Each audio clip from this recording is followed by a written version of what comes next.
Hallelujah. വീണ്ടും ഒരു അവസരം കർത്താവിന്റെ പാദപീഠത്തിൽ അവിടുത്തെ തിരുവചനത്തോടുകൂടെ നമുക്ക് തന്നിരിക്കുന്നതിനായിട്ട് കർത്താവിനെ സ്തോത്രം ചെയ്യാം. ഇന്നും കർത്താവിന്റെ പരിശുദ്ധാത്മാവ് എന്നോടും നിങ്ങളോടും സംസാരിക്കേണ്ടതിനായിട്ട് നമുക്ക് പ്രാർത്ഥിച്ചുകൊണ്ടിരിക്കാം. നമ്മൾ ഒത്തിരി കേൾക്കുന്നതിലല്ല ദൈവജനമേ, അനുഗ്രഹം വ്യാപരിക്കുന്നത് നാം കേട്ട കാര്യങ്ങളെ ഹൃദയത്തിൽ സ്വീകരിക്കുമ്പോഴാണ്. അതിനു മുമ്പിൽ നാം നമ്മെ തന്നെ സമർപ്പിച്ചു കൊടുക്കുമ്പോഴാണ് കർത്താവ് നമ്മളിൽ പ്രസാദിക്കുകയും നമ്മുടെ അനുസരണത്തിന് തക്കവണ്ണം അവിടുത്തെ ഹിതം നമ്മൾ നിറവേറുകയും ചെയ്യുന്നത്. നമ്മൾ ഈ ദിവസങ്ങളിൽ പഠിച്ചുകൊണ്ടിരുന്നത് പരിശുദ്ധാത്മാവിന്റെ ഫലത്തെക്കുറിച്ചാണ്. പരിശുദ്ധാത്മാവിന്റെ ഫലത്തിന്റെ ആവശ്യകതയെ കുറിച്ചാണ്. കഴിഞ്ഞ ദിവസങ്ങളിൽ നമ്മൾ കേട്ടതുപോലെ ഗലാത്യ ലേഖനം 5-ാം അധ്യായം 22-ാമത്തെ വാക്യത്തിൽ ആത്മാവിന്റെ ഫലത്തെ എഴുതി വെച്ചിരിക്കുന്നത് നാം വായിക്കുമ്പോൾ, നാം പഠിക്കുമ്പോൾ നാം മനസ്സിലാക്കേണ്ടത് നമ്മുടെ കർത്താവിന്റെ ഗുണങ്ങളായിരുന്നു അവ. കർത്താവിൽ കണ്ടിരുന്ന ഫലങ്ങളായിരുന്നു അവ. ദൈവത്തിന്റെ തിരുവചനത്തിലൂടെ നമ്മൾ യേശു കർത്താവിനെ അറിയുമ്പോൾ കർത്താവിന്റെ സ്വഭാവത്തിൽ വ്യക്തമായി നിഴലിച്ചിരുന്ന, പ്രൊജക്റ്റഡ് ആയിരുന്ന ക്യാരക്ടേഴ്സ് ആയിരുന്നു അത്, നേച്ചർ ആയിരുന്നു അത്. അപ്പോഴ് ദൈവത്തിന്റെ മക്കളാകുന്ന നമ്മൾ, കർത്താവിന്റെ സഹോദരങ്ങളാകുന്ന നമ്മൾ, നമ്മുടെ മൂത്ത സഹോദരനായ യേശു കർത്താവിനെ പോലെ ആകണമെങ്കിൽ നമ്മൾ കർത്താവിലുള്ള ആ ഗുണങ്ങൾ എന്തൊക്കെയാന്ന് പഠിക്കണം. സഹോദരങ്ങളെ, നമുക്കറിയാം, ഒരു കൊച്ചുകുട്ടിക്ക് ഒരു ക്രിക്കറ്റർ ആകണമെന്നുണ്ടെങ്കിൽ അവൻ എന്ത് ചെയ്യുമെന്നറിയാമോ? അവൻ ഇഷ്ടമുള്ള ഒരു ക്രിക്കറ്ററെ ഫോളോ ചെയ്യും. അവരുടെ സ്റ്റൈലുകൾ, അവരുടെ രീതികൾ, അവരുടെ പാറ്റേണുകൾ ഫോളോ ചെയ്യും. അത് ഫോളോ ചെയ്യുമ്പോൾ ആ കുട്ടിയുടെ ഹൃദയത്തിലെ ആഗ്രഹം എന്താണെന്നറിയാമോ? ഒരു നാളിൽ എനിക്ക് ഈ ആളിനെ പോലെ ആകണം. ആക്ടിങ്ങിന് പോകുന്നവർ അങ്ങനെയാകാം.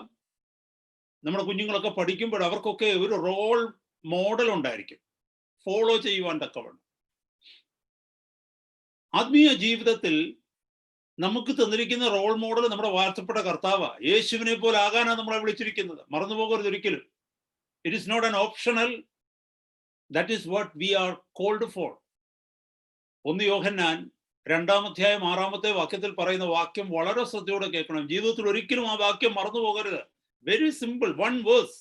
എന്താണെന്നറിയാമോ? അവനിൽ വസിക്കുന്നു എന്ന് പറയുന്നവൻ അവൻ നടന്നതുപോലെ നടക്കേണ്ടതാകുന്നു. ഇംഗ്ലീഷിൽ അത് വായിക്കുന്നത്, he that says he abides in him ought himself also so to walk, even as he walked. We ought to walk. ought എന്നുള്ള വാക്കിന്റെ അർത്ഥം എന്താണെന്ന് അറിയാമല്ലോ? required to. It is required. It is a must. It is not it is conditioned properly, or it is our duty. It is our duty. When you say that it is my duty, I am required to do it. ഇവിടെ പറഞ്ഞിരിക്കുന്നത് കർത്താവിലാണ് വസിക്കുന്നു എന്ന് നമ്മൾ പറയുന്നെങ്കിൽ, ഈ ലോകത്തോട് പറയുകയാണ്, ഞാൻ കർത്താവിൽ വസിക്കുന്നയാളാണ്, ഞാനൊരു ക്രിസ്ത്യാനിയാണ്, ഞാനൊരു ദൈവ പൈതലാണ്, ക്രിസ്തുവിന്റെ ശിഷ്യനാണ് എന്ന് പറയുന്നു എങ്കിൽ, it is required of you to walk as he walked. The same style in which Jesus walked, the nature that Jesus possessed and he had, we should be having the same thing. We should be having the same style. We should be having the same intentions and destinations as Jesus had. നമ്മുടെ വാഴ്ത്തപ്പെട്ട കർത്താവിന്റെ ജീവിതത്തിൽ അവിടുത്തേക്കുണ്ടായിരുന്ന ജീവിത രീതികൾ, കർത്താവിന്റെ patterns, കർത്താവിന്റെ ലക്ഷ്യങ്ങൾ, കർത്താവിന്റെ ജീവിത ശൈലികൾ, അതായിരിക്കണം നമ്മുടെ ജീവിതത്തിൽ ഉണ്ടാകേണ്ടതെന്നാണ് ഈ വചനം പറയുന്നത്. അപ്പോൾ എന്നെ കേൾക്കുന്ന സഹോദരങ്ങളെ, പരിശുദ്ധാത്മാവിന്റെ ഫലത്തെക്കുറിച്ച് നമ്മൾ പഠിക്കുന്നത് അറിവ് വർദ്ധിപ്പിക്കാനല്ല. ഒരിക്കലും അങ്ങനെ ചിന്തിക്കരുത്. കൂടുതൽ അറിയാനാ നമ്മുടെ കർത്താവ് എങ്ങനെയാ ജീവിച്ചതെന്ന്, കർത്താവിൽ എങ്ങനെയാണ് ഫലം പുറപ്പെടുവിക്കപ്പെട്ടതെന്ന് നമ്മൾ മനസ്സിലാക്കാനാ. എന്നിട്ട് നമ്മളെ നമ്മുടെ ജീവിതവുമായിട്ട്, കർത്താവിന്റെ ജീവിതവുമായിട്ടൊന്ന് കമ്പയർ ചെയ്ത് നോക്കുകയാണ്. അത് നമ്മുടെ ജീവിതത്തിൽ ഉണ്ടോ? ഇല്ല എങ്കിൽ അധികം കൃപയ്ക്ക് വേണ്ടി കർത്താവിന്റെ സന്നിധിയിൽ പ്രാർത്ഥിക്കുകയും ആ കൃപ പ്രാപിച്ച് യേശു കർത്താവിനെ പോലെ ആയിത്തീരുവാൻ ആ ഏറിയായിൽ നമ്മളെ തന്നെ സമർപ്പിക്കുക ചെയ്യേണ്ടത്. റോമർക്ക് എഴുതിയ ലേഖനം 8:29 പരിശുദ്ധാത്മാവ് പറയുന്നു, അവൻ മുന്നറിഞ്ഞവരെ തന്റെ പുത്രൻ അനേക സഹോദരന്മാരിൽ ആദ്യജാതനാകേണ്ടതിന് അവന്റെ സ്വരൂപത്തോട് അനുരൂപരാകുവാൻ തക്കവണ്ണം മുൻനിയമിച്ചിരിക്കുന്നു. We have been predestined. Remember, we have been predestined to become conformable to the image of Jesus Christ. നമ്മളെ മുൻനിയമിച്ചിരിക്കുക, അപ്പോയിന്റഡ് ചെയ്യുക. We have been appointed. That is required. It is a must. സഹോദരങ്ങളെ, ചുറ്റുപാട് നോക്കുമ്പോൾ വിശ്വാസികളൊന്നും അങ്ങനെ അല്ലല്ലോ എന്ന് നമുക്ക് തോന്നിയാലും സാരമില്ല. പക്ഷെ നമ്മൾ അങ്ങനെ ആകുന്നുണ്ടോ?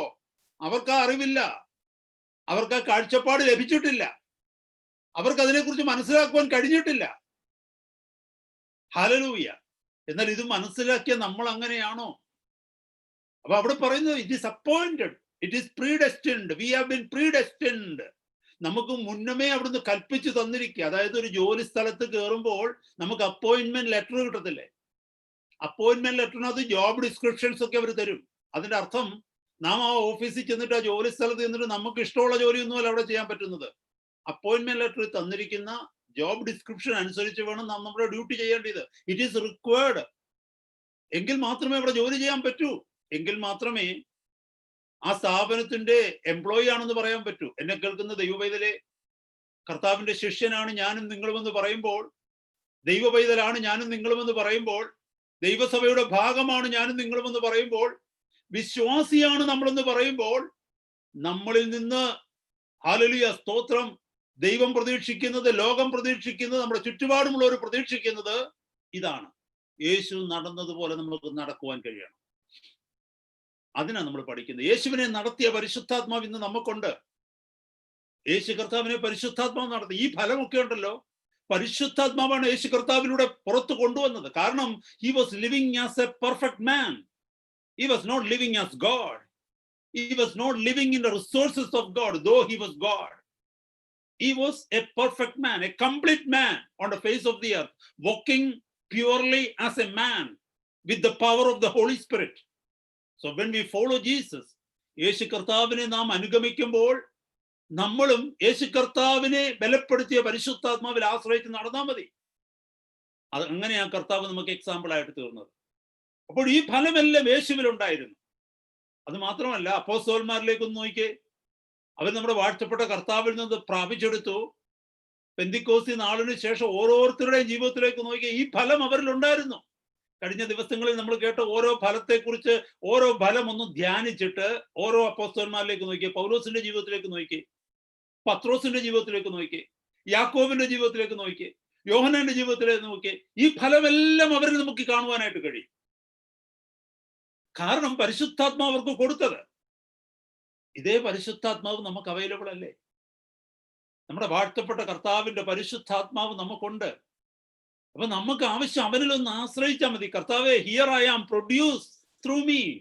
It is something like a branch is abiding in a tree and branch is telling its tree, here I am clinging on to you, submitting to you, why don't you produce the fruit through me?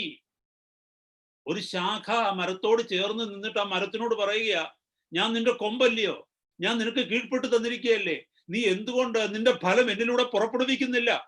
അത്രേ ഉള്ളൂ. കർത്താവിന്റെ പരിശുദ്ധാത്മാവിനോട് ഇന്നത്തെ രാത്രിയിൽ നമുക്ക് പ്രാർത്ഥിക്കാം. കർത്താവേ, ശ്രേഷ്ഠമേറിയ ഈ വചനം ഞങ്ങൾ പഠിക്കുമ്പോൾ ഞങ്ങൾ കേട്ട് ഞങ്ങളുടെ അറിവ് വർദ്ധിപ്പിക്കാനല്ല. അറിവുള്ള ഒത്തിരി പേര് നിത്യനരകത്തിലുണ്ട്. നമ്മളെക്കാൾ അറിവുള്ളവർ, പുസ്തകങ്ങൾ എഴുതിയവർ, പ്രസംഗങ്ങൾ നടത്തിയവർ, അനേകരെ മാനസാന്തരത്തിലേക്ക് നയിച്ചവർ ഒക്കെ ഇന്ന് നരകത്തിലുണ്ട്.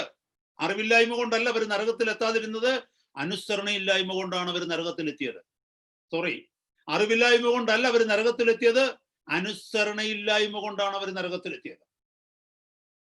Always remember, knowledge without obedience brings death, spiritual death. അറിവല്ല കർത്താവിന്റെ മുമ്പിൽ നമ്മെ നിർത്തുന്നത്, അനുസരണയാണ്.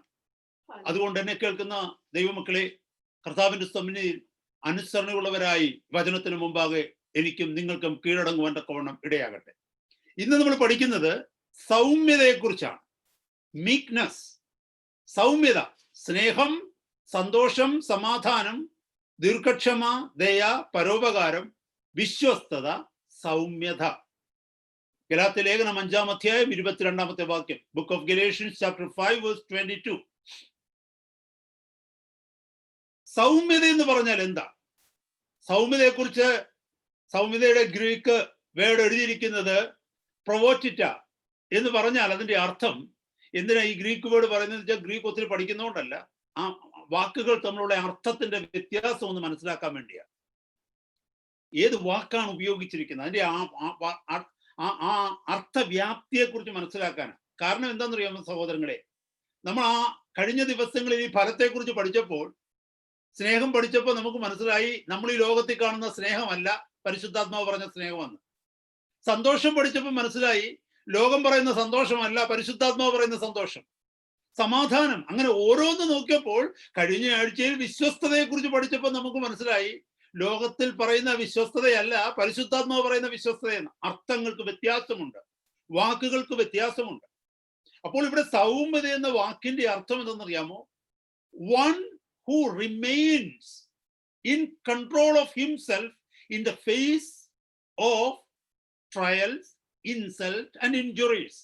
എന്ന് പറഞ്ഞാൽ സാഹചര്യങ്ങൾ പ്രതികൂലമാകുമ്പോൾ, പ്രതിബന്ധങ്ങൾ ഉണ്ടാകുമ്പോൾ, ആക്ഷേപിക്കപ്പെടുമ്പോൾ, അപമാനിക്കപ്പെടുമ്പോൾ, ഒരു കാരണവുമില്ലാതെ ഉപദ്രവിക്കപ്പെടുമ്പോൾ, എല്ലാം തനിക്കെതിരായി നിൽക്കുമ്പോൾ അതിന്റെ മധ്യത്തിൽ ആത്മസംയമനം പ്രാപിക്കുന്ന ഒരു വ്യക്തിയാണ് മീക്ക് എന്ന് പറയുന്ന പേഴ്സൺ. താഴ്മയുള്ള മനുഷ്യൻ, സൗമ്യതയുള്ള പേഴ്സൺ എന്ന് പറയുന്നത്.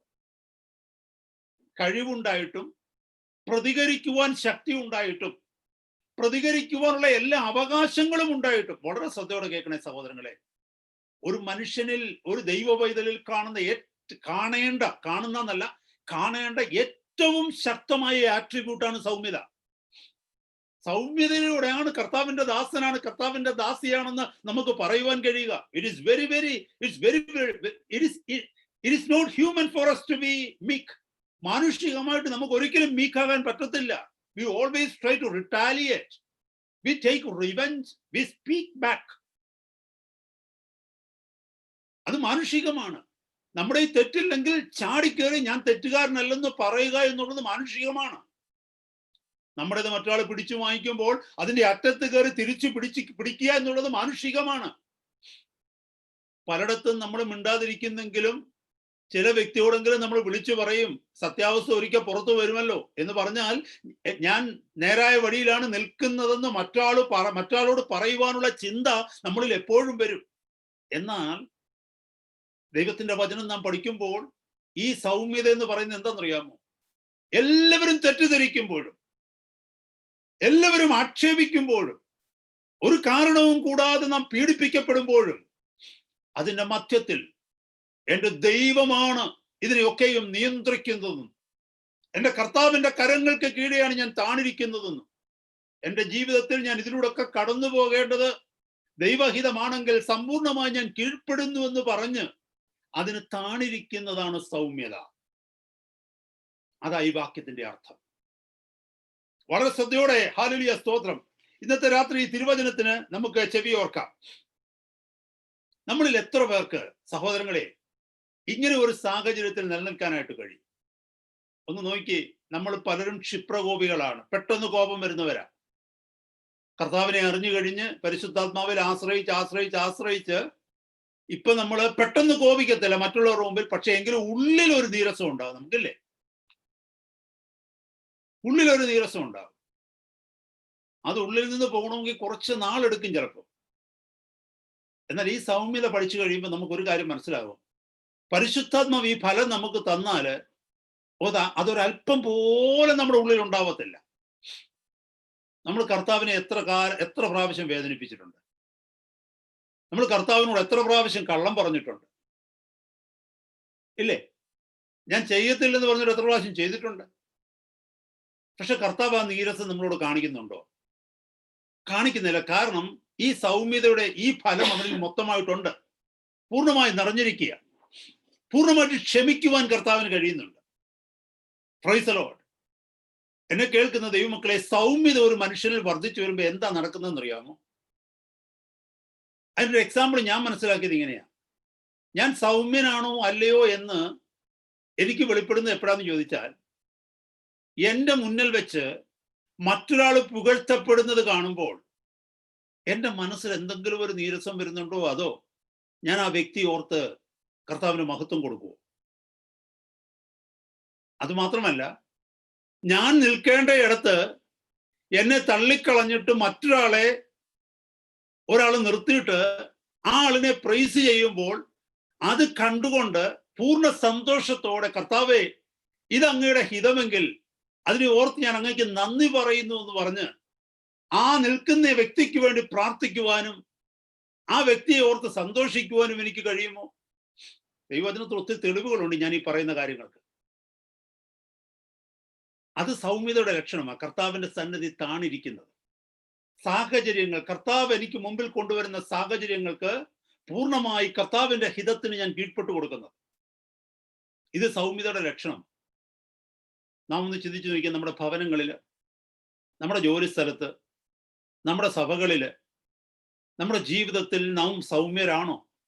ചിലർ കരുതുന്നുണ്ട് സൗമ്യത എന്ന് പറഞ്ഞാൽ മിണ്ടാതിരിക്കുന്നത് ആ സൗമ്യത. അതല്ല സൗമ്യത. ചിലർ കരുതുന്നുണ്ട് സൗമ്യത എന്ന് പറയുന്നത് ബലഹീനതയാണെന്ന്. Meekness is weakness. No, meekness is not weakness. Weakness എന്ന് പറഞ്ഞാൽ ബലഹീനതയാ, കഴിവില്ലാത്തതാ. പക്ഷെ മീക്ക്നെസ് അതല്ല. മീക്ക്നെസ് എന്ന് പറഞ്ഞാൽ ബലമുണ്ടായിട്ടും ബലമില്ലാത്തവനെ പോലെ നിൽക്കുന്നതാണ് സൗമ്യത. ധൈര്യം ഉണ്ടായിട്ടും ധൈര്യമില്ലാത്തവനെ പോലെ നിൽക്കുന്നതാണ് സൗമ്യത. അധികാരം ഉണ്ടായിട്ടും അധികാരമില്ലാത്തവനെ പോലെ നിൽക്കുന്നതാണ് സൗമ്യത. സംസാരിക്കുവാൻ അറിഞ്ഞിട്ടും സംസാരിക്കാതിരിക്കുന്നതാണ് സൗമ്യത. ബലഹീനത എന്ന് പറഞ്ഞാൽ നേരെ തിരിച്ച. So meekness is not weakness. Meekness is when you have everything with you, when you are 100% right, you think, when you have all the authority to retaliate, to behave or to respond, you are submitting to the will of God and say that, Lord, if it is your will for me to go through this, I am here to go through it without any murmuring. ഇതിന് നമുക്ക് പരിശുദ്ധാത്മാവിന്റെ ഫലം കൂടിയേ പറ്റും. ദൈവത്തിന്റെ പരിശുദ്ധാത്മാവിന്റെ ഫലം കൂടിയേ പറ്റും. നമ്മുടെ അനുദിന ജീവിതത്തിൽ നമ്മുടെ സാക്ഷ്യങ്ങളെ ബാധിക്കുന്നതായി വിഷയങ്ങളൊക്കെ. ഞാൻ ആദ്യം പറഞ്ഞതുപോലെ സഹോദരങ്ങളെ, ഇത് ഒരു ഓപ്ഷണൽ അല്ല. This is a requirement. We need to do it. സ്വർഗത്തിൽ ചെന്നിട്ടല്ല നമ്മൾ ഇത് ചെയ്യേണ്ടത്, ഈ ഭൂമിയിൽ വെച്ച് തന്നെ നാം അത് ചെയ്യണം. ഹല്ലേലൂയ. നമ്മളിൽ പലർക്കും, ഇൻക്ലൂഡിങ് മീ, സ്വർഗത്തിൽ ചെല്ലുമ്പോൾ ഒരു വലിയ വിഷമം വരുന്നത് എന്തോന്നറിയാമോ? ഹല്ലേലൂയ. ഭൂമിയിൽ വെച്ച് ചെയ്യേണ്ട പലതും നമ്മൾ കരുതിയിരുന്ന സ്വർഗത്തിൽ എന്ത് ചെയ്യാമെന്ന് പറഞ്ഞ് കരുതിയിരിക്കുക. കർത്താവിനെ സ്നേഹിക്കുക. സ്വർഗത്തിൽ ചെന്നാൽ പിന്നെ കർത്താവിനെ സ്നേഹിക്കാതിരിക്കാൻ പറ്റത്തില്ലല്ലോ സ്വർഗത്തിൽ ചെന്നാൽ. അതുപോലെ എല്ലാവരോടും ക്ഷമിക്കുക. സ്വർഗത്തിൽ പോയി കഴിഞ്ഞാൽ പിന്നെ ആരോടും അകത്തൊന്നും വെച്ചുകൊണ്ടിരിക്കാൻ പറ്റത്തില്ലല്ലോ.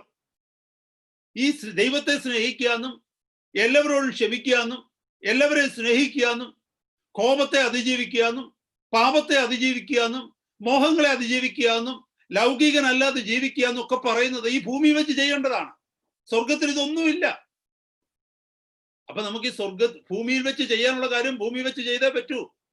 നഴ്സറി പഠിക്കാനുള്ള കാര്യങ്ങൾ നഴ്സറി വെച്ച് പഠിക്കണം. മിഡിൽ സ്കൂളിൽ പഠിക്കാൻ പ്രൈമറി പഠിക്കേണ്ടത് പ്രൈമറി പഠിക്കണം. ഹൈസ്കൂളിൽ പഠിക്കേണ്ടത് ഹൈസ്കൂളിൽ പഠിക്കണം. Praise the Lord. അപ്പൊ എന്നെ കേൾക്കുന്ന ദൈവമക്കളെ, നാം ഈ പഠിക്കുന്ന കാര്യങ്ങളൊക്കെ ഭൂമിയിൽ ചെയ്യാനുള്ളതാണ്. അതുകൊണ്ട് നമ്മൾ ആരും ഇത് ഓപ്ഷണലായിട്ട് കണ്ട് നമ്മൾ ചിന്തിക്കുവാൻ തക്കോണം ഇടയാകരുത്. As we always do. ഈ വീക്ക്നെസ്സിനെ കുറിച്ച് ഒത്തിരി തിയറി പറഞ്ഞു ഗ്രഹിക്കുന്നതിൽ അർത്ഥമൊന്നുമില്ല. നമുക്ക് പഠിക്കേണ്ടത്, we need to study the life so that we have some examples in the scripture. We will look into their life in different situations. How did they overcome it? In different situations, how did they prove that they were meek, so that we can copy it, we can imitate it. ദൈവവചനം മുഴുവനും പരിശോധിച്ചാൽ രണ്ട് വ്യക്തികളെ കുറിച്ച് മാത്രമേ സൗമ്യതയുള്ളവരെന്ന് ദൈവത്തിന്റെ പരിശുദ്ധാത്മാവ് പറഞ്ഞിട്ടുള്ളൂ.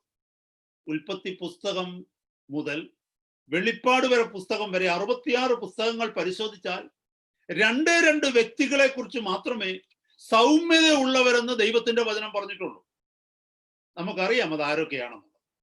ഒന്ന്, നമ്മുടെ വാഴ്ത്തപ്പെട്ട കർത്താവായ ക്രിസ്തു, യേശു ക്രിസ്തു. രണ്ടാരാന്നറിയാമോ? രണ്ട്, മോശ. ഈ യേശു കർത്താവിനും മോശയ്ക്കും ഒരു പ്രത്യേകതയുണ്ട്. പഴയ നിയമത്തിലെ ഏറ്റവും വലിയ വ്യക്തി ആരാന്നറിയാമോ? പഴയ നിയമത്തിൽ, പുതിയ നിയമത്തിൽ ഏറ്റവും വലിയ വ്യക്തി യേശുവാണ്. യേശു കർത്താവ് കഴിഞ്ഞുള്ള മറ്റാരും. പഴയ നിയമത്തിലെ ഏറ്റവും വലിയ വ്യക്തി ആരാന്നറിയാമോ? മോസസ് ആണ്. കാരണം അവനിലൂടെയാണ് ന്യായപ്രമാണം ഈ ലോകത്തിലേക്ക് ദൈവം കൊടുത്തത്. അവനിലൂടെയാണ് ഒരു ജനത്തെ ദൈവം നയിച്ചത് മുന്നോട്ട്. അത് മാത്രമല്ല, പുതിയ നിയമത്തിൽ യേശു കർത്താവിനെ കുറിച്ച് പറയുന്നിടത്ത് പലയിടത്തും കൃപയും സത്യവും യേശു ക്രിസ്തു മുഖാന്തരം വന്നു, ന്യായപ്രമാണം മോശ മുഖാന്തരം വന്നു. അപ്പോ അവിടെ കോൺട്രാസ്റ്റ് വരുന്നത് മോസസ് ആൻഡ് ജീസസ് ആ രീതിയിലാണ്. അപ്പൊ ഈ രണ്ട് വ്യക്തികളും, നിയമം ഏതായാലും ശരി, പഴയ നിയമത്തിൽ മോസസും പുതിയ നിയമത്തിൽ യേശുവും നിൽക്കുമ്പോൾ ഇവരെ രണ്ടുപേരെയും സൗമ്യതയുടെ അടയാളമായിട്ടാണ് ദൈവത്തിന്റെ വചനം രേഖപ്പെടുത്തിയിരിക്കുന്നത്. നമുക്ക് ആദ്യം യേശു കർത്താവിലേക്ക് നോക്കാം. നമ്മുടെ വാഴ്ത്തപ്പെട്ട കർത്താവിലേക്ക് നോക്കാം. കർത്താവ് എങ്ങനെയാണ് സൗമ്യനായത്? ഇതുപോലെയുള്ള സാഹചര്യങ്ങൾ നമ്മുടെ ജീവിതത്തിൽ വരും കേട്ടോ. നമ്മുടെ അനുദിന ജീവിതത്തിൽ സംഭവിക്കുന്നതായത്. അപ്പൊ നമ്മളെ ഒന്ന് ശോധന ചെയ്യണം. ഈ സാഹചര്യത്തിൽ ഞാനാണെങ്കിൽ ഞാൻ എങ്ങനെയായിരിക്കും? നമ്മുടെ പ്രഭാതത്തിൽ കേട്ടതുപോലെ, when we acknowledge our need, there only we get grace. നമ്മുടെ ആവശ്യം കർത്താവിനോട് അറിയിച്ചെങ്കിൽ മാത്രമേ കർത്താവ് ആവശ്യത്തിന് നമുക്ക് മറുപടി തരത്തുള്ളൂ. നമുക്ക് ആവശ്യമില്ലാത്തവരാണെങ്കിൽ നമ്മൾ പ്രാർത്ഥിക്കത്തില്ല ഒരിക്കലും. യു സി, നമ്മൾ എന്തിനു വേണ്ടിയാ പ്രാർത്ഥിക്കുന്നത്? നമുക്ക് ആവശ്യമുള്ളതിനു വേണ്ടിയാ പ്രാർത്ഥിക്കുന്നത്. ആവശ്യമില്ലാത്ത കാര്യങ്ങൾക്ക് ആരെങ്കിലും പ്രാർത്ഥിക്കാറുണ്ടോ? ഇല്ല. അപ്പൊ നമുക്ക് ആദ്യം വേണ്ടത് we need A feeling of necessity. നമ്മുടെ അത്യാവശ്യത്തെ കുറിച്ച് നമുക്ക് ബോധ്യമുണ്ടാകണം. ഇപ്പൊ യേശു കർത്താവിന്റെ ജീവിതത്തിലേക്ക് നോക്കാം. മത്തായിയുടെ സുവിശേഷത്തിലാണ് യേശു കർത്താവിന്റെ സൗമ്യതയെ കുറിച്ച് ആദ്യം എഴുതിയിരിക്കുന്നത്. മത്തായിയുടെ സുവിശേഷം, Gospel of Matthew, chapter 11, verse 29. അവിടെ നോക്കിക്കേ. മത്തായിയുടെ സുവിശേഷം 11:29. ഞാൻ സൗമ്യതയും താഴ്മയുമുള്ളവനാകയാൽ എന്റെ നുകം ഏറ്റുകൊണ്ട് എന്നോട് പഠിക്കുവിൻ. Take my yoke upon you and learn of me, because I am meek and lowly in heart. What do you need to learn of me? Learn of me my meekness. എന്റെ താഴ്മയും സൗമ്യതയും നിങ്ങൾ പഠിക്കണം. എന്റെ നുകം ഏൽക്കുവാൻ തക്കവണ്ണം നിങ്ങൾക്ക് കഴിയണമെന്നുണ്ടെങ്കിൽ എന്റെ സൗമ്യതയും താഴ്മയും നിങ്ങൾ പഠിക്കണം. ഈ നുകമെന്ന് പറയുന്ന സാധനം അറിയാമല്ലോ, യോക്ക് എവിടെയാ വെക്കുന്നതെന്ന് അറിയാമോ? ഷോൾഡറിലാ വെക്കുന്നത്, അല്ലേ? നമ്മുടെ തോളിലാണ് നുകം വെക്കുന്നത്. കുനിഞ്ഞു കൊടുക്കാത്ത ഒരു വ്യക്തിക്ക് തോളെ നുകം വെക്കാൻ പറ്റുമോ? നമ്മൾ കുനിഞ്ഞു കൊടുത്തില്ലെങ്കിൽ നുകം വെക്കാൻ പറ്റുമോ? പറ്റത്തില്ല. അപ്പൊ അതിനാ പറയുന്ന നുകത്തിന് കീഴ്പ്പെടുക എന്ന ഒരു ഫ്രേസ് ഉണ്ട്. നുകത്തിന് കീഴ്പ്പെട്ടിരിക്കുക എന്ന് പറഞ്ഞാൽ അധികാരത്തിന് കീഴ്പ്പെടുക എന്നുള്ളതിന്റെ അർത്ഥം. നമ്മുടെ വാഴ്ത്തപ്പെട്ട കർത്താവ് പറയുകയാണ്, ഹല്ലേലൂയ, ലേൺ ഓഫ് മീ, എന്നിൽ നിന്ന് പഠിക്കുവിൻ. എന്താ പഠിക്കേണ്ടത്? എന്റെ സൗമ്യതയും താഴ്മയും നിങ്ങൾ പഠിക്കണം. എന്നെ കേൾക്കുന്ന സഹോദരങ്ങളെ, നമുക്ക് പഠിച്ചേ പറ്റും. There is no other way. കാരണം കർത്താവിന്റെ വഴിയിൽ നടക്കണമെങ്കിൽ നമ്മളെ വിളിച്ചിരിക്കുന്ന വിളി പൂർത്തീകരിക്കപ്പെടണമെന്നെങ്കിൽ എൻ്റെ ജീവിതത്തിലെ ഏക ആഗ്രഹം അതാ. കർത്താവേ, ഈ ഭൂമിയിൽ നിന്ന് ഞാൻ വിട്ടുപോകുന്നതിന് മുമ്പ് എനിക്ക് അങ്ങയെ പോലെ ആകണം. അങ്ങയുടെ അപ്പോസ്തലന്മാർ നടന്നതുപോലെ എനിക്ക് നടക്കണം.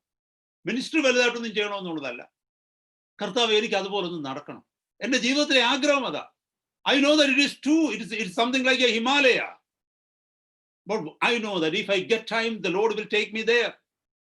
If I submit my life completely to Him, deny every single thing which my flesh wants me to do. ഇവിടെ കർത്താവ് പറഞ്ഞു, നിങ്ങൾ എന്നിൽ നിന്ന് പഠിക്കണം. എന്താണ് പഠിക്കേണ്ടത്? സൗമ്യതയും താഴ്മയും നമ്മൾ പഠിക്കണം കർത്താവിൽ നിന്ന്. പ്രീച്ചേഴ്സിന്റെ നിന്നാണ് പഠിക്കേണ്ടത്. നമ്മളെ എന്തുവാ പറയുന്നത്? നമ്മുടെ മുമ്പിൽ കാണുന്ന മനുഷ്യരിൽ നിന്നല്ല പഠിക്കേണ്ടത്, കർത്താവിൽ നിന്നാണ് പഠിക്കേണ്ടത്. അവിടുത്തെ താഴ്മയും അവിടുത്തെ സൗമ്യതയും. അവിടെ പറഞ്ഞിരിക്കുന്ന വാക്യം നോക്കിയേ, എന്നാൽ നിങ്ങളുടെ ആത്മാക്കൾക്ക് ആശ്വാസം കണ്ടെത്തും. മുകളിൽ എഴുതിയിട്ടുണ്ട്, നമ്മൾ എന്തു അധ്വാനിക്കുന്നവരും ഭാരം ചുമക്കുന്നവരുമേ എൻ്റെ അടുക്കൽ വരുവിൻ, ഞാൻ നിങ്ങളെ ആശ്വസിപ്പിക്കാം. പക്ഷെ നിങ്ങൾ എൻ്റെ അടുക്കൽ വന്നു കഴിഞ്ഞാൽ ഒരു വിഷയമുണ്ട്. എൻ്റെ സൗമ്യതയും താഴ്മയും പഠിച്ചിട്ട് എൻ്റെ നുകത്തിന് നിങ്ങൾ കീഴ്പ്പെടണം. എങ്കിൽ മാത്രമേ നിങ്ങളുടെ ആത്മാക്കൾക്ക് ആശ്വാസം കണ്ടെത്താൻ പറ്റത്തുള്ളൂ. നമ്മുടെ പ്രശ്നം എന്താണെന്നറിയാമോ സഹോദരങ്ങളെ? എന്താണെന്നറിയാമോ? അനേകർ സഭയ്ക്കകത്ത് വന്നിട്ട് തിരിച്ചു പോകുന്നത്, അവരാദ്യം കേൾക്കുന്ന അധ്വാനിക്കുന്നവരും ഭാരം ചുമക്കുന്നവരുമായുള്ളവരെ എന്റെ അടുക്കലേക്ക് വരുമ്പോൾ ഞാൻ ആശ്വസിപ്പിക്കാമെന്ന. അത് കേട്ടോളാ ഓടി ആൾക്കാർ കൂടുന്നത്. പലയിടത്തും എഴുതി വെച്ചിരിക്കുന്നതും ഇത് മാത്രമാ. നുകത്തെ കുറിച്ച് എങ്ങും എഴുതി വെച്ചിട്ടില്ല, യോക്കിനെ കുറിച്ച് എഴുതി വെച്ചിട്ടില്ല.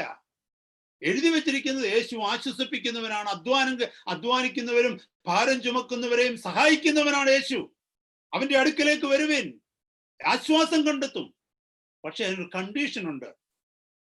താഴെ എഴുതിയിരിക്കുന്നു, എന്നിൽ നിന്ന് പഠിക്കണം സൗമ്യതയും താഴ്മയും, എന്നിട്ട് എന്റെ നുകത്തിന് നീ കീഴ്പ്പെടണം, എങ്കിലേ നിന്റെ ആത്മാവിന് ആശ്വാസം ലഭിക്കത്തുള്ളൂ. എന്നെ കേൾക്കുന്ന സഹോദരങ്ങളെ, ഈ നുകം കാണുമ്പോൾ പലരും മടങ്ങിപ്പോകും. നുകത്തിന് കീഴ്പ്പെടാൻ ആർക്കും തയ്യാറല്ല. കാരണം നാം നുകത്തിന് കീഴ്പ്പെട്ട് കഴിഞ്ഞാൽ, നിങ്ങൾക്കറിയാമോ, when an oxen comes under a yoke, what is going to happen? That oxen, that bullock cannot go anywhere it likes. ഒരു കാളയുടെ മുകളിൽ നുകം വെച്ച് കഴിഞ്ഞാൽ ആ കാളയ്ക്ക് വേറെ എങ്ങോട്ട് പോകാനൊക്കത്തില്ല, മുന്നോട്ട് മാത്രമേ പോകാൻ പറ്റൂ. ആ നുകം എങ്ങോട്ട് പോകുന്നു അതനുസരിച്ച് വേണം കാള പോകുവാൻ. യേശു കർത്താവിന്റെ നുകത്തിന് കീഴെ നമ്മുടെ കഴുത്ത് വെച്ച് കഴിഞ്ഞാൽ മറ്റേ വശത്ത് യേശുവാണ്. യേശു പോകുന്ന വഴിയിലൂടെ നമുക്ക് പോകാൻ പറ്റൂ. അതാ പലർക്കും സഹിക്കാൻ പറ്റാത്തത്. അതുകൊണ്ടാണ് അവർ നുകത്തിന് കീഴ്പ്പെടാതെ ഓടിപ്പോകുന്നത്. ശ്രദ്ധിക്കണം, യേശു കർത്താവിന്റെ സൗമ്യതയും താഴ്മയുമാണ് നമ്മളിപ്പോ പഠിക്കുന്നത്. ഒന്ന് രണ്ട് അനുഭവങ്ങൾ കർത്താവിന്റെ ജീവിതത്തിൽ നമ്മളിന്ന് പഠിക്കാനായിട്ട് പോവുകയാണ്. He had power, there is no doubt. ഇവിടെ ഇരിക്കുന്ന എല്ലാവർക്കും അറിയാം, യേശു കർത്താവിന്റെ അധികാരം ഈ പ്രപഞ്ചത്തിൽ ഒരു വ്യക്തിക്കുമില്ല, അല്ലേ? യേശു കർത്താവിനുണ്ടായിരുന്ന അധികാരം. He is God. He never ceased to be God. അവൻ ദൈവമല്ലാതിരുന്ന ഒരു സന്ദർഭവുമില്ല. നമ്മൾ പറയും 33 വർഷക്കാലം കർത്താവ് ഈ ഭൂമിയിൽ മനുഷ്യനായി ജീവിച്ചു എന്ന് പറയും. പക്ഷേ ആ മനുഷ്യനായി ജീവിച്ചപ്പോഴും അവിടുന്ന് ദൈവമായിരുന്നു. ഇതൊരു വലിയ മിസ്റ്ററിയാ. അവിടുന്ന് ദൈവമായിരുന്നത് കൊണ്ടാ ചിലരൊക്കെ അവനെ ആരാധിക്കാൻ കടന്നു വന്നപ്പോൾ ആരാധന കർത്താവ് സ്വീകരിച്ചത്. അവിടുന്ന് ദൈവമായതുകൊണ്ട് he cannot cease to be God. അവിടുന്ന് ഒരിക്കലും ദൈവം അല്ലാതാകാൻ പറ്റത്തില്ല. because he is God. He took the form of man. Praise the Lord. He took the form of man. That's it. He took it. അവിടുന്ന് അവിടുത്തേക്ക് ഇഷ്ടം തോന്നിയുകൊണ്ട് അവിടുന്ന് ഒരു വേഷം എടുത്തിട്ടു. എനിക്കിഷ്ടമുള്ള ഷർട്ട് എടുത്തിടുന്നത് പോലെ, എനിക്കിഷ്ടമുള്ള ട്രൗസർ ഇടുന്നത് പോലെ കർത്താവിന് മനുഷ്യന്റെ രൂപം എടുക്കുവാൻ തോന്നി, അവിടുന്ന് രൂപം എടുത്തു. കർത്താവ് അല്ലാതായി തീരുന്നില്ല. അപ്പോൾ he had the power, he had the potential, he had the resources, he had everything at his fingertip. At his word, ഒരു വാക്കിന്റെ മേൽ സകലതുമുണ്ട്.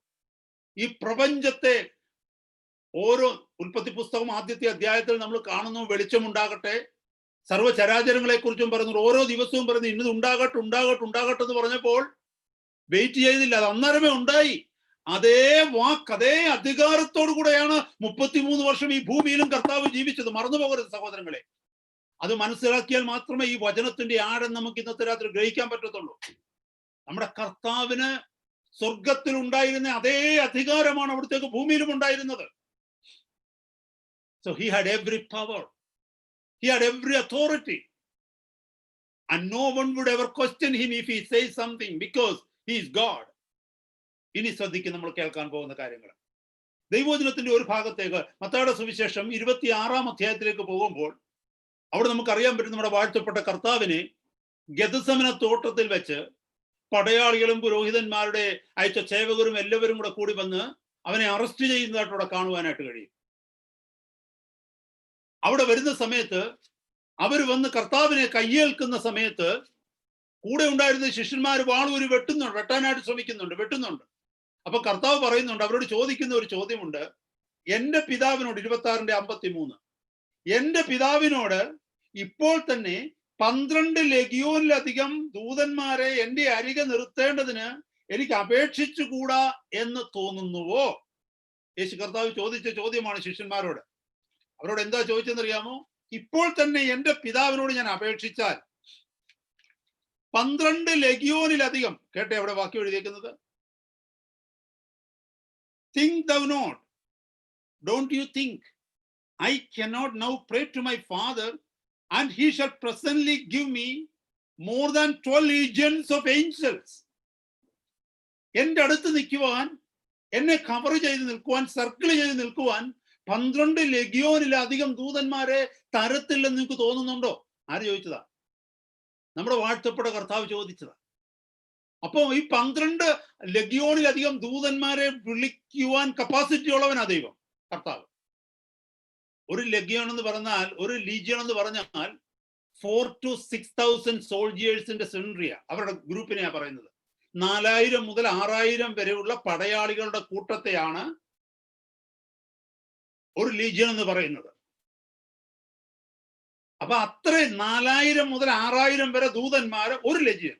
അങ്ങനെ 12 കൂട്ടുമ്പോ ഒന്ന് കൂട്ടിക്ക്, 12 6 72, 72,000 angels to protect Jesus. ഒരു ഏഞ്ചലിന്റെ കപ്പാസിറ്റി നിങ്ങൾക്ക് അറിയാമോ? 2 Kings chapter 19 നമുക്ക് കാണുവാൻ പറ്റും. ഹെസക്കിയ കരഞ്ഞു പ്രാർത്ഥിച്ചപ്പോൾ, ഹിസ്കിയ രാജാവ് കരഞ്ഞു പ്രാർത്ഥിച്ചപ്പോൾ, തനിക്കെതിരെ വന്ന അശൂർ സെൻഹരീബിനെയും അശൂർ പാളയത്തെയും ഒരു ദൂതൻ ഇറങ്ങി ഒരൊറ്റ രാത്രി കൊണ്ട് നശിപ്പിച്ചതായിട്ട് കാണുവാൻ പറ്റും. ഒരു ദൂതൻ ഒരു രാത്രി കൊണ്ട് കൊന്നത് എത്ര പേരെയാണെന്ന് അറിയാമോ? 1,85,000 പേരെ. 185,000 soldiers were killed by one angel in a night. One angel. Now think about the potential of 72,000 angels working for Jesus. പീലാത്തോസ് കാണുമോ അവിടെ? ഹെരോദാവ് കാണുമോ അവിടെ? പാലസ്തീൻ കാണുമോ അവിടെ? ഇസ്രായേൽ കാണുമോ അവിടെ? അത്ര അധികാരമുള്ള നമ്മുടെ വാഴ്ത്തപ്പെട്ട കർത്താവാണ് ഒന്നുമില്ലാത്തവനെ പോലെ അവിടെ തലകുനിച്ചു നിന്നത്. കർത്താവിന്റെ സൗമ്യത നമ്മളവിടെ കാണുകയാണ്. എന്നെ കേൾക്കുന്ന സഹോദരങ്ങളെ, ജീവിതത്തിൽ സമാനമായ സാഹചര്യങ്ങൾ നമ്മുടെ ജീവിതത്തിൽ കടന്നു വരുമ്പോൾ സംസാരിക്കാൻ അറിയാം. അത് മാത്രമല്ല, സംസാരിക്കാനുള്ള പ്രാഗൽഭ്യമുണ്ട്, അതിനൊരു പക്ഷേ അധികാരമുണ്ട്, മറ്റാരുടെയും മുമ്പിൽ തലകുനിക്കേണ്ട ആവശ്യമില്ല. 100% നമ്മുടെ ഭാഗത്താണ് ശരി. ഇതെല്ലാം ഉണ്ടായിട്ടും ഇതെന്റെ ജീവിതത്തിൽ എൻ്റെ കർത്താവ് അനുവദിക്കുന്ന ചില വിഷയങ്ങൾക്ക് വേണ്ടി, അല്ലെങ്കിൽ ചില കാര്യങ്ങൾ പഠിപ്പിക്കാനെന്ന് പറഞ്ഞ് നാം കർത്താവിന്റെ ഹിതത്തിന് താഴ്ന്നു കൊടുക്കുവാനായിട്ട് നമുക്ക് കഴിഞ്ഞിട്ടുണ്ടോ? അതോ ഒരവിശ്വാസിയെ പോലെ പലയിടത്തും നാം പെരുമാറേണ്ട അവസ്ഥയിൽ അവിടെ കിടന്ന്, ബൈ ദ വേ ഞാനൊരു കാര്യം പറയട്ടെ, മീക്ക്നെസിന്റെ ഓപ്പോസിറ്റ് എന്താണെന്നറിയാമോ? ക്വാറൽസം.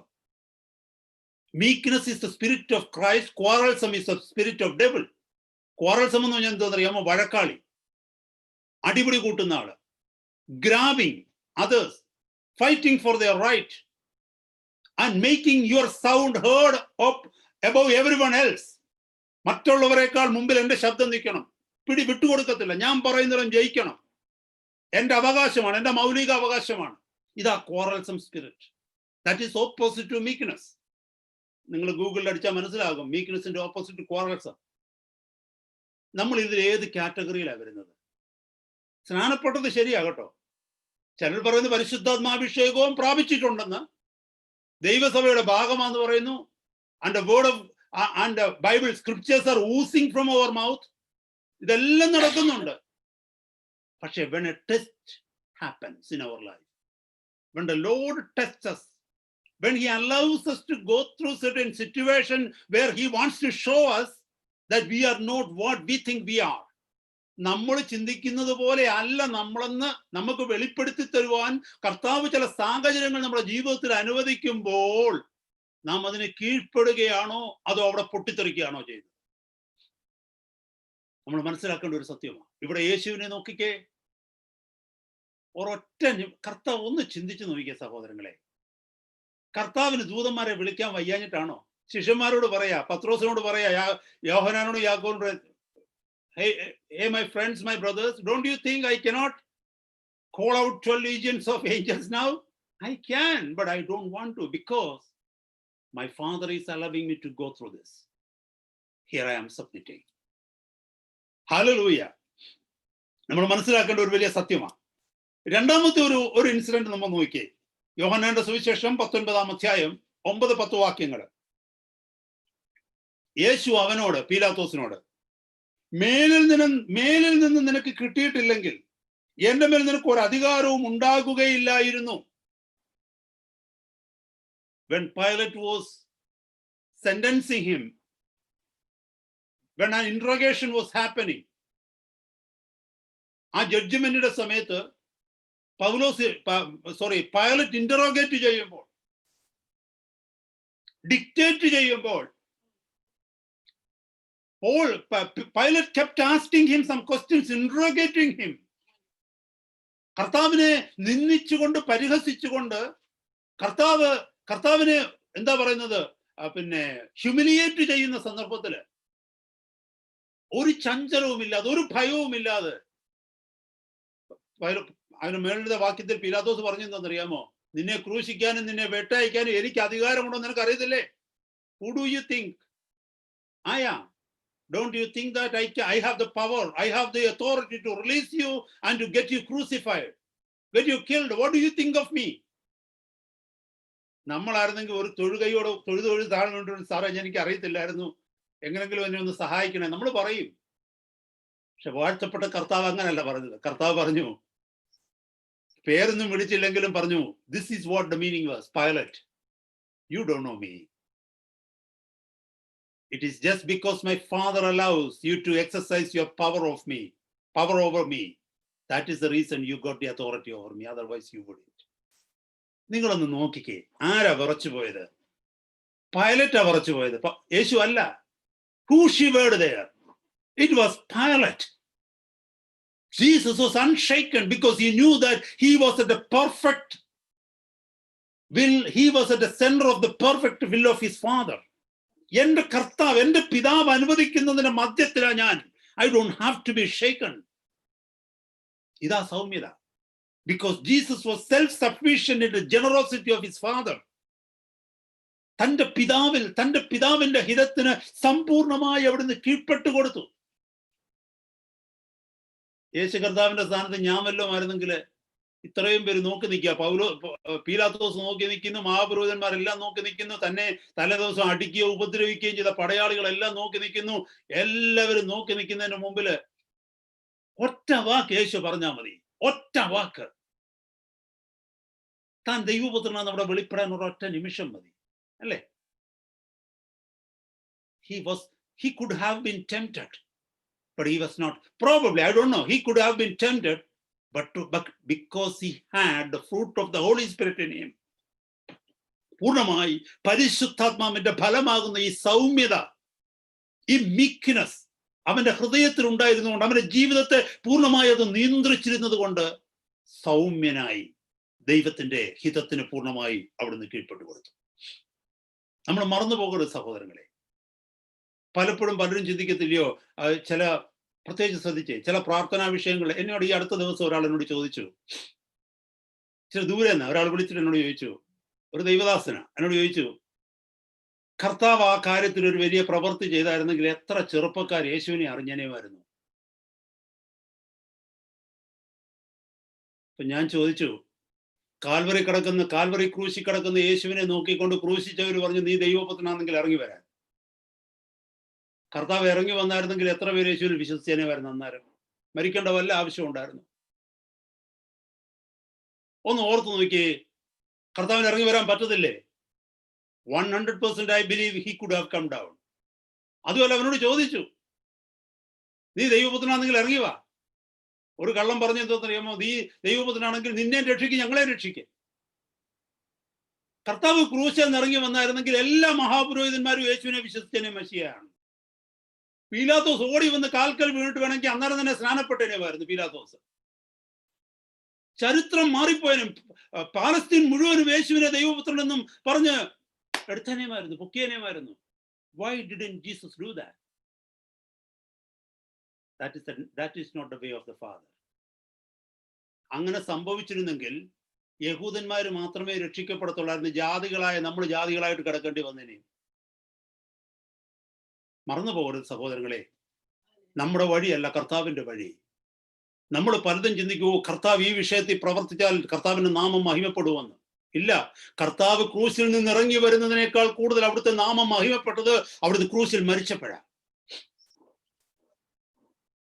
എന്നെ കേൾക്കുന്ന സഹോദരങ്ങളെ, we are limiting God in our own human reasoning.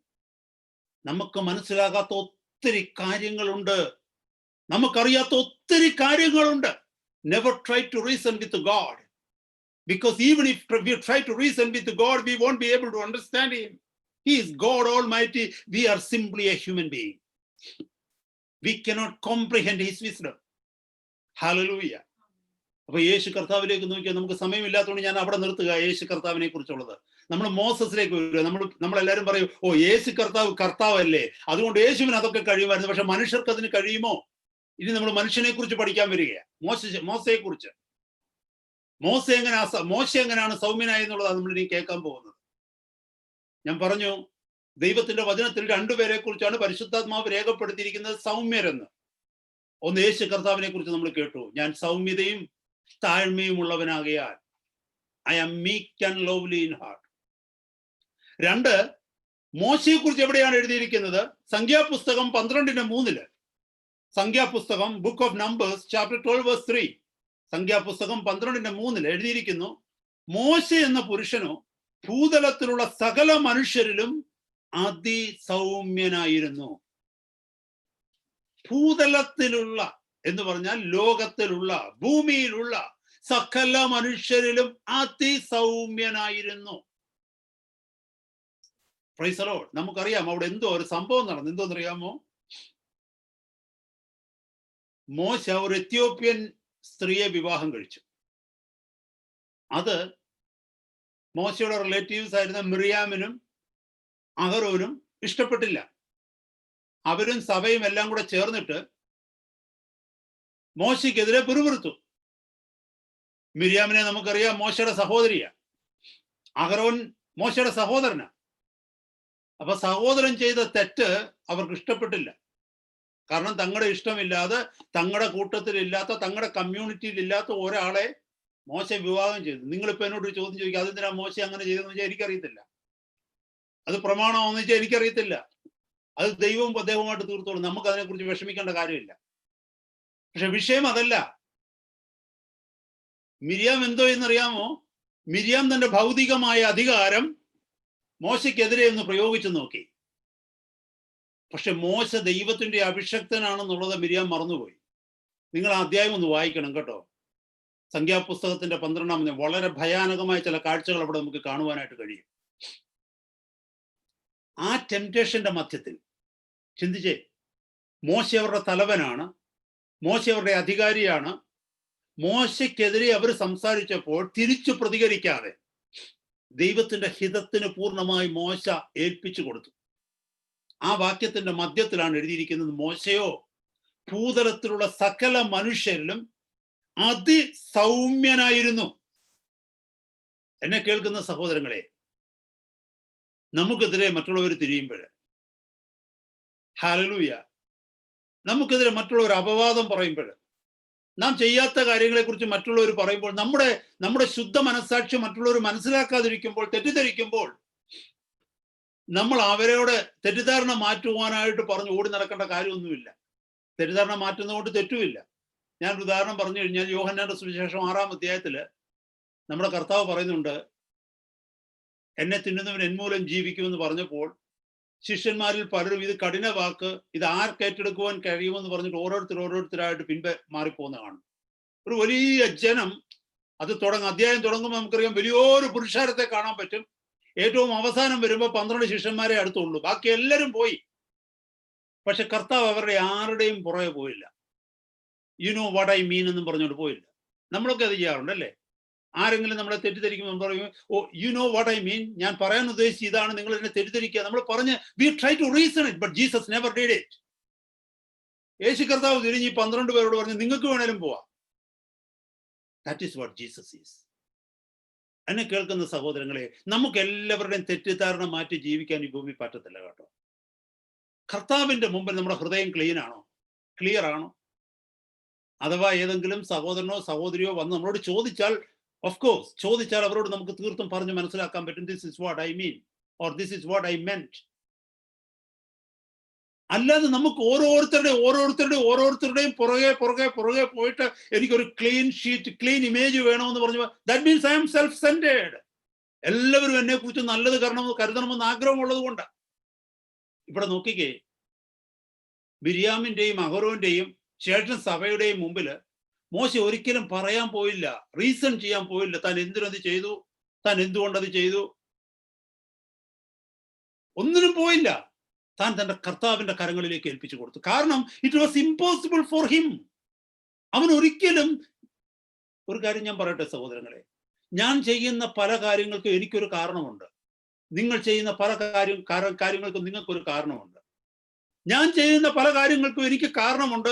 ആ കാരണം നിങ്ങളോട് പറഞ്ഞാൽ നിങ്ങൾ സമ്മതിക്കണമെന്നില്ല, ഒരിക്കലും സമ്മതിക്കണമെന്നില്ല. എനിക്ക് കിട്ടിയിരിക്കുന്ന കൺവിക്ഷൻ എനിക്ക് കിട്ടിയ കൺവിക്ഷനാണ്. ഏബ്രഹാമിനെ ദൈവം വിളിച്ചിട്ട് നിന്റെ പിതൃഭവനത്തെയും ചാർച്ചക്കാരെയും വിട്ട് ഞാൻ കാണിപ്പാനിരിക്കുന്ന എൻ്റെ ദേശത്തേക്ക് പോവുക എന്ന് അബ്രഹാമിനോട് ദൈവം പറഞ്ഞപ്പോൾ അബ്രഹാം അത് കേട്ടനുസരിച്ചു. ഒരു പക്ഷെ സാറ ചിലപ്പോൾ ചോദിച്ചു പോണോ അബ്രഹാമിനോട്, ദൈവം എന്നോട് പറഞ്ഞില്ലല്ലോ, നമ്മൾ ഫാമിലി അല്ലേ, നമ്മൾ രണ്ടുപേരോടും അല്ലേ പറയേണ്ടത് ദൈവം, നമ്മൾ എങ്ങോട്ടാ പോകുന്നേ? അബ്രഹാം പറഞ്ഞു, എനിക്ക് അറിയത്തില്ല എങ്ങോട്ടാ പോകുന്നേ. പിന്നെ എവിടെ ഇറങ്ങിപ്പോകുന്നേ നമ്മള്? അതെനിക്ക് അറിയത്തില്ല. എന്നോട് ദൈവം പറഞ്ഞു ഇറങ്ങിപ്പോകാൻ, ഞാൻ പോകുന്നു.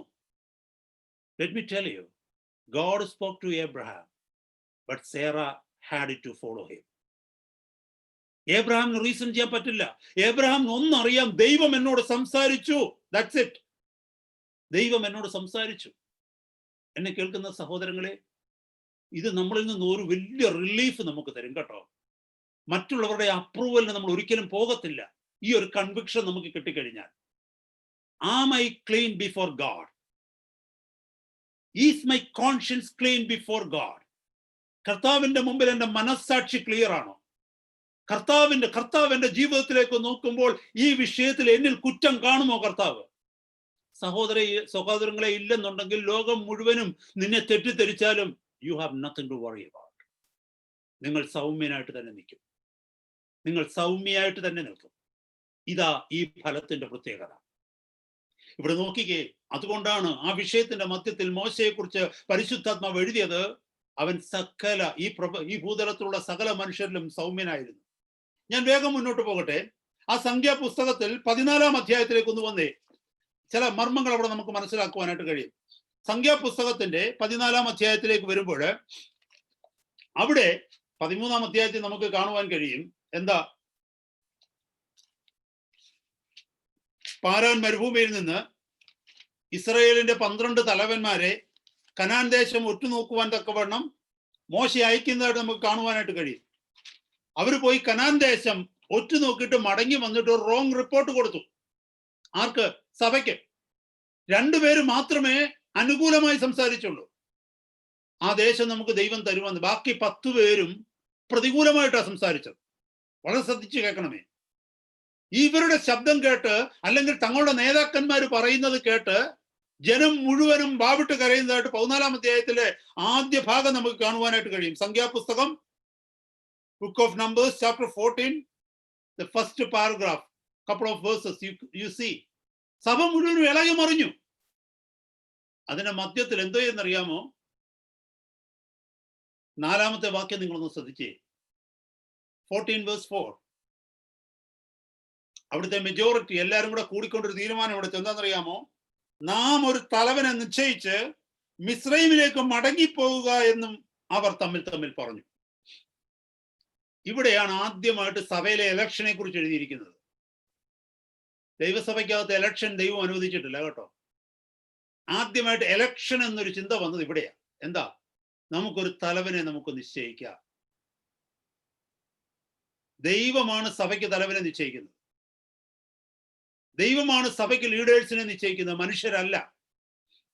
ഇവിടെ മനുഷ്യർ പറയുകയാണ്, കാരണം അവരുടെ ഇഷ്ടത്തിനനുസരിച്ച് ദൈവമാക്കി വെച്ച വ്യക്തികൾ പെരുമാറാതെ വന്നപ്പോൾ മനുഷ്യർ പറയുകയാണ്, നമുക്ക് ഒരു തലവനെ നിശ്ചയിച്ച് വാഗ്ദത്ത ദേശത്തേക്ക് പോകാമെന്നല്ല പറഞ്ഞത്, വന്നിടത്തോട്ട് മടങ്ങിപ്പോകാമെന്ന്.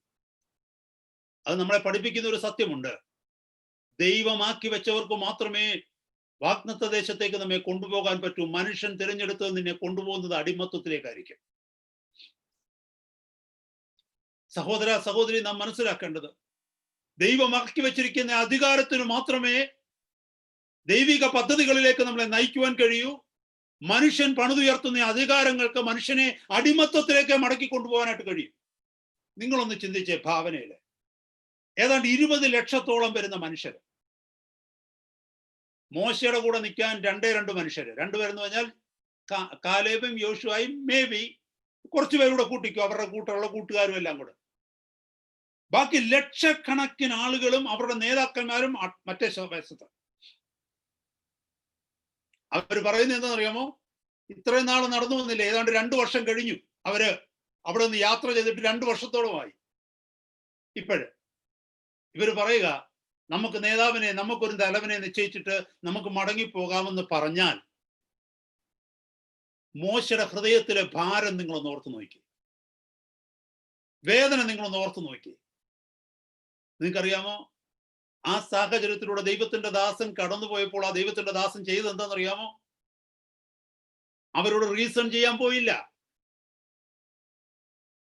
ഒരിക്കലും യോശുവയോടും കാലേബിനോടും പറഞ്ഞില്ല, നിങ്ങൾ ഇങ്ങോട്ടൊന്ന് മാറി നിന്നേ, നിങ്ങളൊന്ന് സംസാരിച്ചേ, നിങ്ങൾ അവിടെ കണ്ടത് എന്തോ ഇവരോടൊന്ന് പറഞ്ഞ് മനസ്സിലാക്കിയോ? നോ.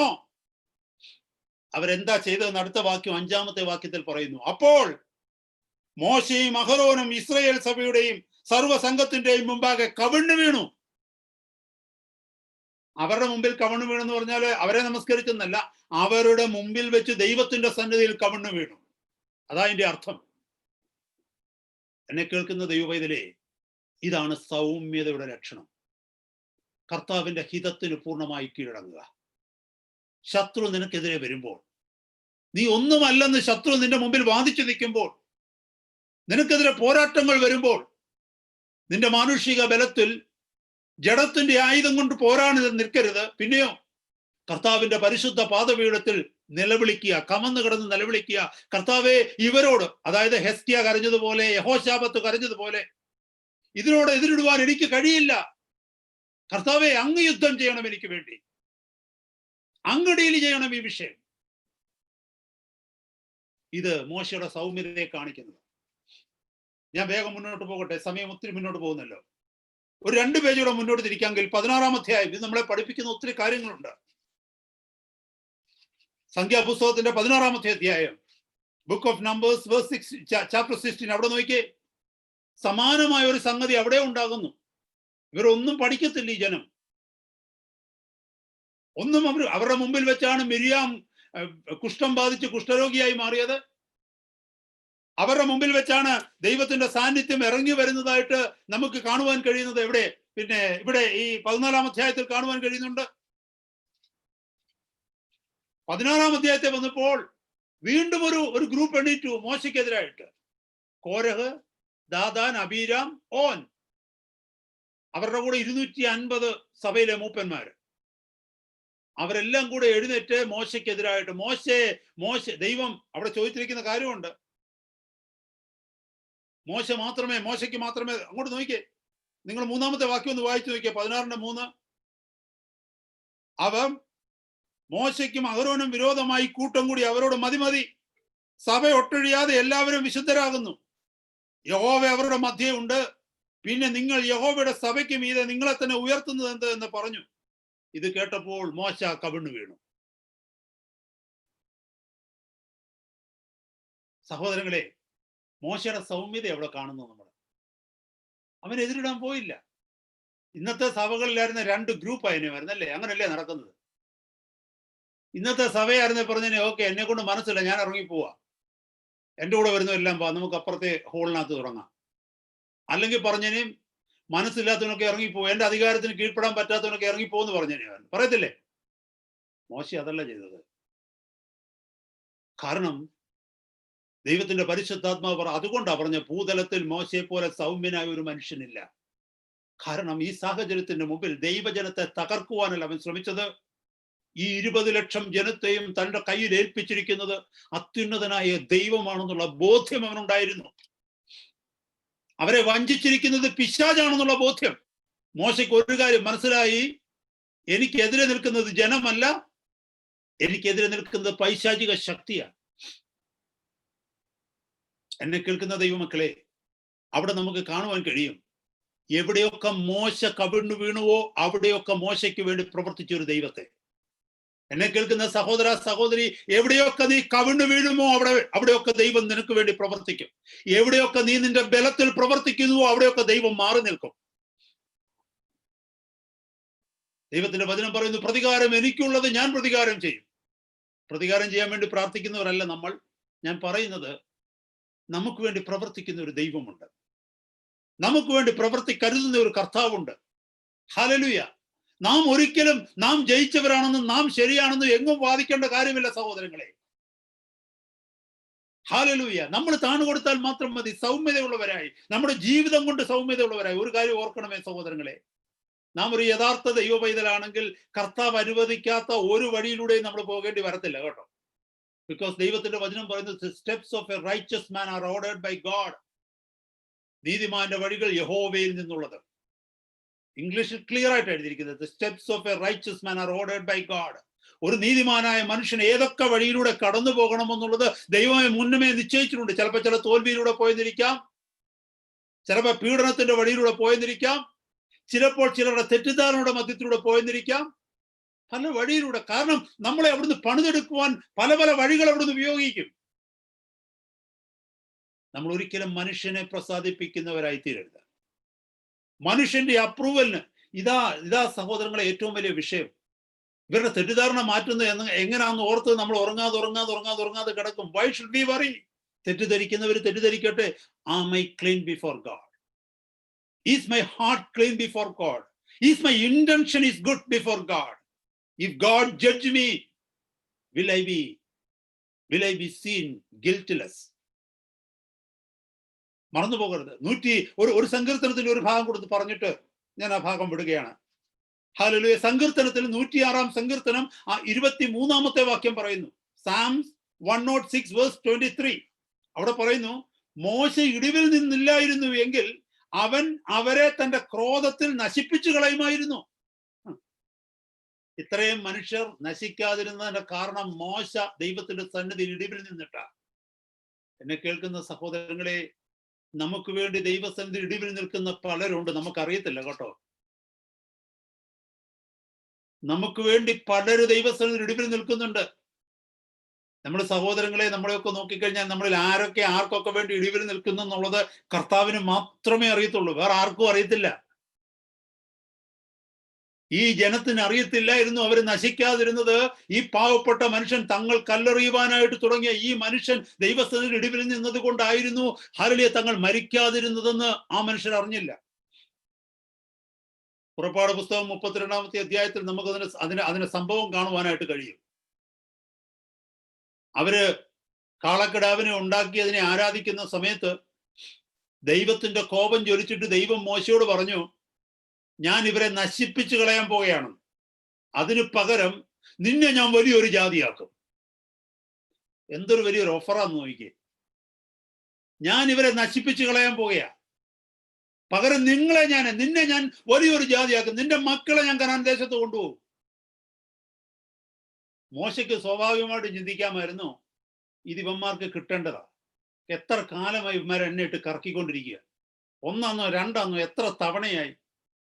ഒരു വാക്ക് മോശ പറഞ്ഞാൽ മതിയായിരുന്നു, കർത്താവേ യഹോവ പറഞ്ഞ കറക്റ്റാ, ഗോ ഹെഡ്. അത് മാത്രമാണോ? അതൊന്ന്.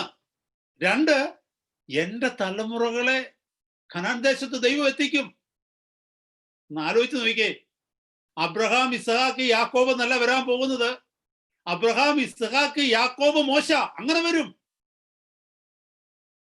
എന്തൊരു വലിയ ടെംപ്ടേഷനാ.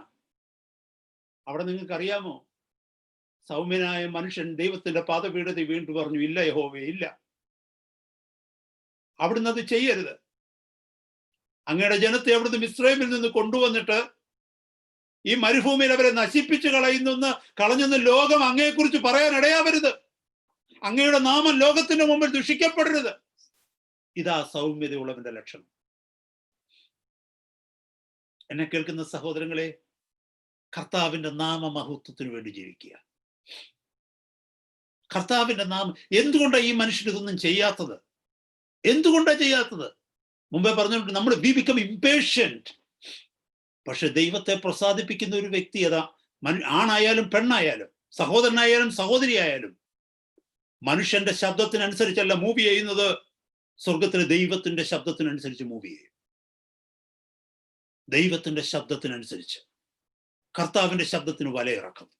മനുഷ്യര് ഫോഴ്സ് ചെയ്തല്ല വലയിറക്കുന്നത്, കർത്താവിന്റെ ശബ്ദത്തിന് വലയിറക്കുന്നതായിട്ട് നമുക്ക് കാണുവാനായിട്ട് കഴിയും.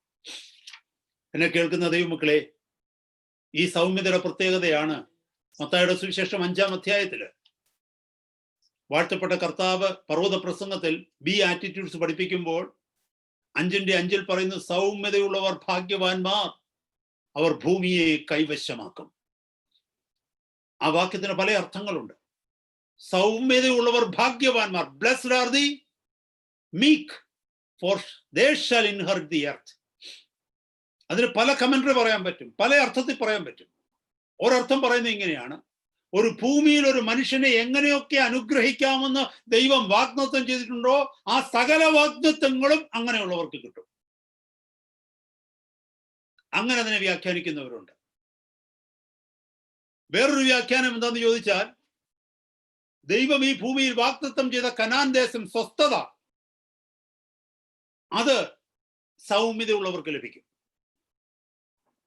മൂന്നാമത് അതിന്റെ വ്യാഖ്യാനം എന്തെന്ന് ചോദിച്ചാൽ, അതിനെ പഠിക്കേണ്ടത് ഞാൻ മൂന്നാമത്തെ കാര്യത്തിലാണ് നിൽക്കുന്നത്. മറ്റേ രണ്ടും തെറ്റെന്നല്ല, അതിനെ ഞാൻ അംഗീകരിക്കുന്നുണ്ട്, അതിനകത്ത് തെറ്റൊന്നുമില്ലല്ലോ. പക്ഷെ മൂന്നാമത്തേതിന് ഒന്നുകൂടെ പ്രസക്തി. ഈ ഭൂമിയെ കൈവശമാക്കുന്നത്, ഈ ഭൗതിക ഭൂമിയെ കൈവശമാക്കുന്നത് സൗമ്യതയുള്ളവരായിരിക്കുമോ ശക്തന്മാരായിരിക്കുമോ? നിങ്ങളൊന്ന് പറഞ്ഞു. രാജാക്കന്മാര് മറ്റു രാജാക്കന്മാരെ കീഴടക്കുന്നത് അവരുടെ സൗമ്യത കൊണ്ടാണോ ശക്തി കൊണ്ടാണോ? അവരുടെ ആയുധബലം കൊണ്ട് തന്നെയാണ്. അപ്പോൾ ഈ ലോകത്തിലെ ഭൂമിയെ ആർക്കെങ്കിലും കൈവശമാക്കുന്നുണ്ടെങ്കിൽ അവൻ സൗമ്യനായിരിക്കാൻ പറ്റത്തില്ല. അപ്പോൾ അവിടെ തീർച്ചയായിട്ടും പറഞ്ഞിരിക്കുന്ന സൗമ്യത മറ്റൊരു ഭൂമിയെ കൈവശമാക്കുന്നതാണ്. ഞാനത് മനസ്സിലാക്കുന്നത്, ഞാനത് ചിന്തിക്കുന്നത്, വെളിപ്പാട് പുസ്തകം 21-ാം അധ്യായത്തിൽ 1-ാം വാക്യം പറയുന്ന പുതിയ ആകാശവും പുതിയ ഭൂമിയും, മിശിഹായുടെ കിങ്ഡം, നമ്മുടെ വാഴ്ത്തപ്പെട്ട കർത്താവ് വാണരുളുന്ന പുതിയ ഭൂമി. അത് മാത്രമല്ല, യെശയ്യാ പ്രവാചകന്റെ പുസ്തകം 65-ാം അധ്യായം 17, 18, 19 വാക്യങ്ങൾ നമ്മൾ കാണുവാൻ കഴിയും. ദൈവം വാഗ്ദത്തം ചെയ്തുകൊണ്ട്, ഞാൻ പുതിയ ആകാശവും പുതിയ ഭൂമിയും സൃഷ്ടിക്കുമെന്ന്. ഞാൻ വിശ്വസിക്കുന്നതും ഞാൻ ചിന്തിക്കുന്നതും ഇങ്ങനെയാ: ഈ സൗമ്യതയുള്ളവർ ആ പുതിയ ഭൂമിയെ അവകാശമാക്കാം. കർത്താവിനോട് കൂടെ അവർ വാഴും. എന്നെ കേൾക്കുന്ന സഹോദരങ്ങളെ, ഈ ശ്രേഷ്ഠകരമായ ഫലം നമുക്ക് നമ്മളിൽ പുറപ്പെടുവിക്കാൻ കഴിയത്തില്ല.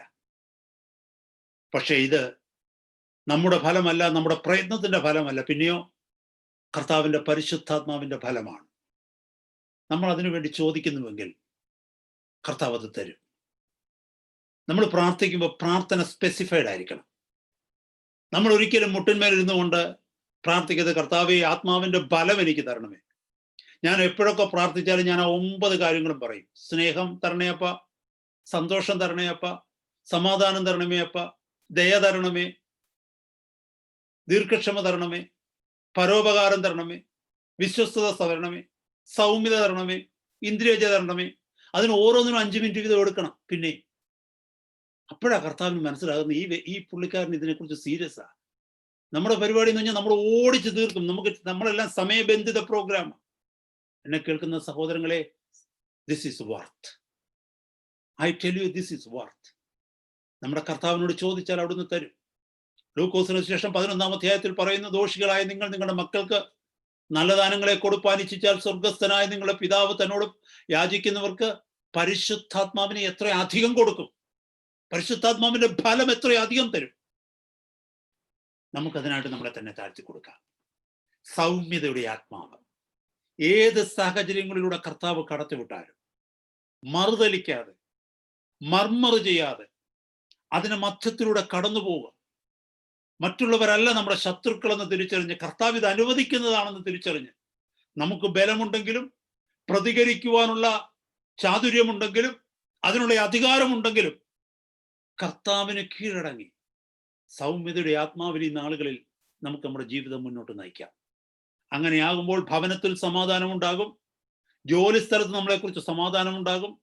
ദൈവസഭയിൽ നമുക്ക് സമാധാനം, നമ്മളെക്കുറിച്ച് സമാധാനം ഉണ്ടാകും. നമ്മുടെ കർത്താവിന്റെ ശിഷ്യന്മാരെന്ന് മറ്റുള്ളവർ കാണുമ്പോൾ കർത്താവിനെ മഹത്വപ്പെടുത്തുവാനായിട്ട് ഇടയാകും. തിരുസന്നിധിയിലേക്ക് നമ്മളെ തന്നെ താഴ്ത്തി സമർപ്പിക്കാം.